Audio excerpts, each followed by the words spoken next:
యథార్థత అంటే ఏంటండి? లోపల ఒకటి, బయట మరొకటి కాదు. లోపల ఏదుందో బయట అదే. చాలా మంది బయటికి చాలా బాగా కనబడతారు, కానీ లోపల చాలా అసూయ, చాలా ద్వేషము, చాలా కపటం. లోపల కపటముతో, ద్వేషముతో, అసూయతో నిండుకొని బయట మాట్లాడే మాటలా, చేసే పనులా ఇది యథార్థతని ఎలా అయ్యా చెప్తాము? అందుకేనయ్యా నీకు రోగాలక, నీ కుటుంబ సమస్యలక, లేదా ఈ సమాజంలో నువ్వు ఏది సంపాదించుకోలేకపోతున్నావు అని అంటే కారణం ఏంటంటే నీకు యథార్థత లేకపోవడం. అయితే మరలా ప్రశ్న, యథార్థత అంటే ఏంటండి?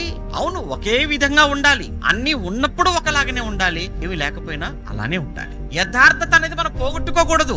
యోబు గురించి మనం చదువుకుంటామండి. యోబు ఇతడు యథార్థవంతుడు, న్యాయవంతుడు అంటాడు. యోబు యథార్థవంతుడై ఏం చేశాడండి అని అంటే, అతడు యథార్థవంతుడై, అతడు న్యాయవంతుడై చెడుతనమును విసర్జించిన వాడు అని అతని కోసం రాయబడింది.